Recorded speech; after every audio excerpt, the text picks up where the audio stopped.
Hi, this is Melissa Krull, and I'm going to do a book review on the book called The One and Only Ivan. And it is a children's book. It is a Clue Me In fourth grade book, and it is also a Newbery award-winning book. And that's kind of what drew me to it. I know that having those honors are a big deal, and so I knew that it was probably going to be a really good book. So it's loosely based on a true story about Ivan, the silverback gorilla, and some of the other characters that are in the story are Stella, who is an adult elephant, Ruby is a baby elephant, Bob is a stray dog that likes to sleep in the cage with Ivan, and then there is Julia, who does her homework with Ivan every night while her dad works. He's a janitor. And then George is Julia's dad. And then there's Mac. And Mac is Ivan's owner, and he actually runs a circus at Exit 8 Big Top Mall and Video Arcade, which is where the story takes place. And that is where Ivan is currently living. So Ivan ends up living at this mall for 9,876 days. Every day that he's in there, he makes another little X on the wall. And it's just a really good story about empathy and compassion and understanding that animals have feelings too. The shows that Ivan participates in are at 2, 4, and 7. And Ruby and Stella the elephant are both attractions in the circus as well. And then at night, the mall goes quiet and Julia comes and Julia visits with Ivan. She draws him pictures and Ivan is very curious, and so he starts asking questions. And of course, this is a make-believe fiction story. And so she starts drawing pictures and showing them to Ivan, and then she brings him some finger paints. And that's when things all change. Ivan starts to paint pictures, and then Mac realizes that he can make some money off of them. And so he kind of turns Ivan into a money-making machine. And his drawings they get sold at the gift shop for $20, $25 with a frame. And so he's making quite a bit of money off of Ivan because things have been, the crowds have not been very heavy. And so he is trying to keep the animals fed and their cages taken care of by the money that Ivan is making through his paintings. But he soon realizes that he's not very happy, and he sees that Stella is not being treated very kindly either.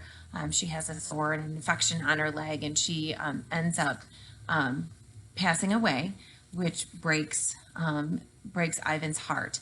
And then they had brought in a baby elephant named Ruby, and Ruby starts to get treated the same way that Stella was.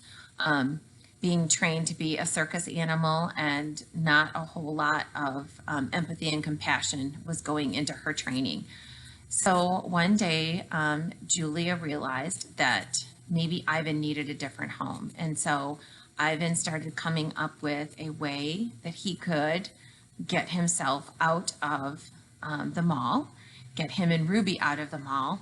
And he comes up with a plan to start painting a picture to put on the billboard to give them an idea of what they should do. So he paints this puzzle-like picture, and it ends up being put on the billboard. Julia and her dad, George, put it up on the billboard to give people a message that they want a different home. The message gets out. People start coming in droves to see Ivan and to see Ruby, and pretty soon they end up finding themselves with a zookeeper that gets them into crates and eventually gets them to a zoo. And I'm going to read you just a quick little excerpt about what it was like when Ivan ended up at the zoo. He says, "I lie awake and I try to remember what it was like being a gorilla. How did we move? How did we touch? How did we know who was boss? I try to think past the babies and the motorbikes and the popcorn and the short pants. I try to imagine Ivan as he might have been, because before Ivan had spent over 27 years in a cement habitat, he had been out in the wild. So he's trying to remember, now that he's back at the zoo, out in more of a normal habitat, he's trying to remember what it was like for him to live out in the wild. So he's trying to figure things out. So he approaches a female gorilla And he says, I sniff, approach, strut a bit, but the others don't welcome me. They have sharp teeth and loud voices. Did I do something wrong?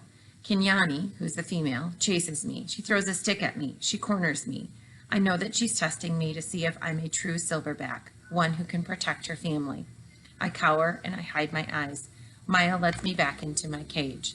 So the gorillas don't approve of him right away, and so they are testing Ivan to see if he is going to be true to his word and be a protector like most male silverbacks are.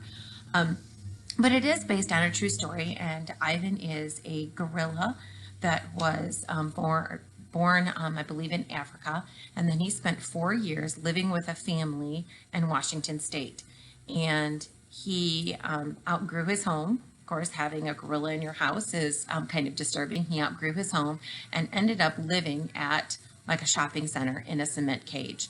And finally, some people realized that that wasn't very humane and started a petition to try and get Ivan into a different facility. And he ended up in the Atlanta Zoo. And he did paint. He painted with his fingers. Sometimes he painted with his tongue. And they would sell the paintings, and it helped to take care of Ivan and helped get him into the zoo. The typical lifespan of a silverback gorilla is between 32 and 36 years, and Ivan lived to be he was 31 when he ended up in the zoo, and he ended up living to be the age of 50, which is about equivalent of a 100-year-old human. So I just kind of add that because it was kind of nice reading a book. Like I said, it was loosely based on a true story, but I found it very fascinating to connect those two. So again, the book is The One and Only Ivan, and I would highly recommend it. It would be a great read aloud for kids, and it was great for an adult to read too, and it's a very fast read. So I hope you enjoyed my book review. Have a great day.